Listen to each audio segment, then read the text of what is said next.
ನಮಸ್ಕಾರ ಎಲ್ಲರಿಗೂ welcome back to ಅನೀಪ್ ಫುಡ್ ವುಡ್. ನಾನಿವತ್ತು ಗರಿಗರಿಯಾದ ಈರುಳ್ಳಿ ಪಕೋಡನ ಯಾವ ರೀತಿಯಾಗಿ ತುಂಬಾನೇ ಈಸಿ ಮತ್ತು ಟೇಸ್ಟಿಯಾಗಿ ಮತ್ತೆ ಬೀದಿ ಬದಿಯಲ್ಲಿ ಯಾವ ರೀತಿಯಾಗಿ ಕಾಂದಾ ಬಜ್ಜಿ ಸಿಗ್ತಾವಲ್ವಾ ಅದೇ ರೀತಿಯಾಗಿ ಮನೆಯಲ್ಲೇ ಸುಲಭವಾಗಿ ಹೇಗೆ ಮಾಡುವುದು ಅಂತ ತೋರಿಸಿಕೊಡ್ತಾ ಇದ್ದೀನಿ. ನೋಡಿ ಯಾವ ರೀತಿಯಾಗಿ ಕ್ರಿಸ್ಪಿಯಾಗಿ ಬಂದಿವೆ ಅಂತ. ನಾನು ಹೇಳೋ ಟಿಪ್ಸ್ ಅಂಡ್ ಟ್ರಿಕ್ಸ್ ಅನ್ನ ಫಾಲೋ ಮಾಡಿದ್ರೆ ನಿಮಗೂ ಕೂಡ ರೋಡ್ ಸೈಡ್ ಅಲ್ಲಿ ಸಿಗೋ ತರ ಆನಿಯನ್ ಪಕೋಡ ರೆಡಿ ಆಗುತ್ತೆ. ಮೊದಲಿಗೆ ನಾನಿಲ್ಲಿ 5 ಮೀಡಿಯಂ ಸೈಜ್ ಈರುಳ್ಳಿಯನ್ನ ಈ ರೀತಿ ಉದ್ದುದ್ದಾಗಿ ಹೆಚ್ಚಿ ಇಟ್ಕೊಂಡಿದ್ದೀನಿ. ಇವನ್ನ ಎಲ್ಲ ಕೈಯಿಂದಾನೇ ಲೇಯರ್ನ ಬಿಡಿಸ್ಕೊಳ್ಬೇಕು. ಈ ರೀತಿಯಾಗಿ ಮ್ಯಾಶ್ ಮಾಡ್ತಾ ಲೇಯರ್ನ ಬಿಡಿಸ್ಕೊಂಡ್ರೆ ಸ್ಟ್ರೀಟ್ ಸ್ಟೈಲ್ ನಲ್ಲಿ ಯಾವ ರೀತಿ ಈರುಳ್ಳಿ ಪಕೋಡ ರೆಡಿ ಆಗುತ್ತೆ ಅದೇ ರೀತಿಯಾಗಿ ಸೇಮ್ ಆಗುತ್ತೆ.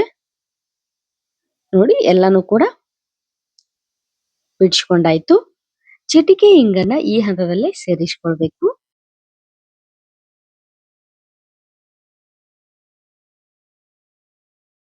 ನಂತರ ಇದಕ್ಕೆ ಧನಿಯಾ ಬೀಜ ಮತ್ತು ಜೀರಿಗೆನ ತರಿಯಾಗಿ ಕುಟ್ಟಿ ಸೇರಿಸ್ಕೊಳ್ತಾ ಇದ್ದೀನಿ. ಧನಿಯಾ ಬೀಜನ ಹಾಕೊಳ್ಳೋದ್ರಿಂದ ಫ್ಲೇವರ್ ಅಂತೂ ತುಂಬಾನೇ ಚೆನ್ನಾಗಿ ಬರುತ್ತೆ. ಟೇಸ್ಟ್ ವೈಸ್ ಅಂತೂ ಸೂಪರ್ ಆಗಿರುತ್ತೆ. ರುಚಿಗೆ ತಕ್ಕಷ್ಟು ಉಪ್ಪನ್ನು ಕೂಡ ಸೇರಿಸ್ಕೊಳ್ಬೇಕು.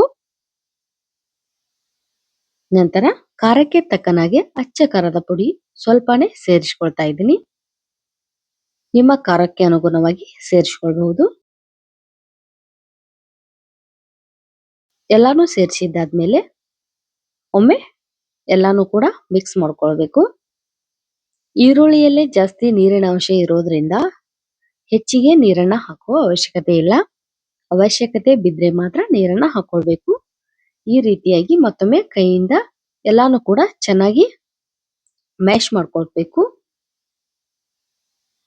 ನಂತರ ಸ್ವಲ್ಪನೇ ನೀರನ್ನ ತಗೊಳ್ತಾ ಇದ್ದೀನಿ.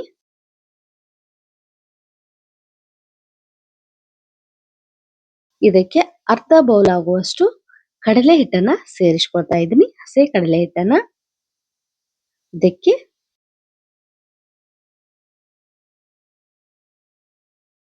ಗರಿಗರಿಯಾದ ಕಾದ ಎಣ್ಣೆನ 1 ಟೇಬಲ್ ಸ್ಪೂನ್ ಅಷ್ಟು ಸೇರಿಸ್ಕೊಳ್ತಾ ಇದ್ದೀನಿ.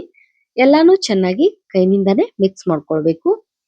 ಎಣ್ಣೆ ಕಾಯ್ದಿರುತ್ತೆ, ಹುಷಾರಾಗಿ ಮಿಕ್ಸ್ ಮಾಡ್ಕೊಳ್ಳಿ. ನಂತರ ಸ್ವಲ್ಪನೇ ಹಿಟ್ಟನ್ನ ಸೇರಿಸ್ಕೊಳ್ತಾ ಮಿಕ್ಸ್ ಮಾಡ್ಕೊಳ್ಬೇಕು. ಜಾಸ್ತಿ ನೀರನ್ನ ಹಾಕೋದಿಕ್ಕೆ ಹೋಗ್ಬೇಡಿ.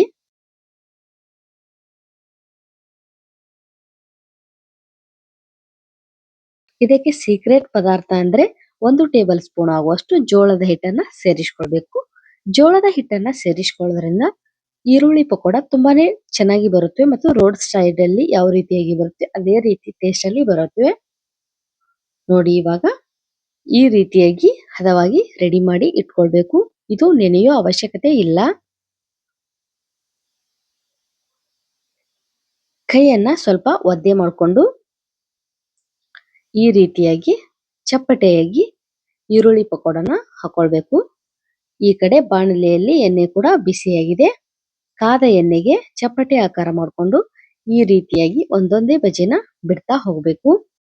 ಚಪ್ಪಟೆ ಆಕಾರ ಹಾಕೋದ್ರಿಂದ ಹಿಟ್ಟು ಒಳಗು ಮತ್ತು ಹೊರಗು ಕ್ರಿಸ್ಪಿಯಾಗಿ ಫ್ರೈ ಆಗಿ ಬರುತ್ತೆ ಬಜ್ಜಿ. ನಾವು ರೌಂಡ್ ಶೇಪ್ ಅಲ್ಲಿ ಬಿಟ್ರೆ ಅಷ್ಟೊಂದು ಚೆನ್ನಾಗಿ ಫ್ರೈ ಆಗೋದಿಲ್ಲ. ಮತ್ತೆ ರೋಡ್ ಸ್ಟೈಲ್ ಅಲ್ಲಿ ಕೂಡ ಆ ರೀತಿಯಾಗಿ ಮಾಡೋದಿಲ್ಲ. ನಮಗೆ ಸ್ಟ್ರೀಟ್ ಸ್ಟೈಲ್ ಬೇಕು ಅಂದ್ರೆ ಈ ರೀತಿ ಚಪ್ಪಟೆಯಾಗಿ ಒಂದೊಂದೇ ಬಜ್ಜಿಗಳನ್ನ ಹಾಕೊಳ್ತಾ ಹೋಗ್ಬೇಕು.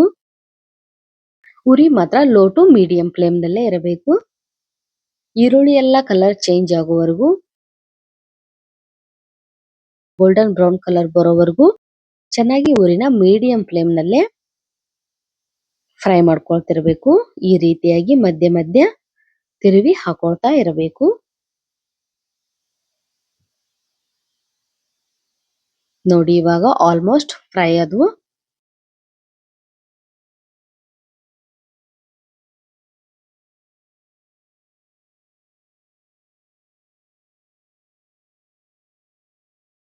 ಇವಾಗ ಎಲ್ಲಾನು ಕೂಡ ಎಣ್ಣೆಯಿಂದ ಸಪರೇಟ್ ಮಾಡ್ಕೊಳ್ಬೇಕು.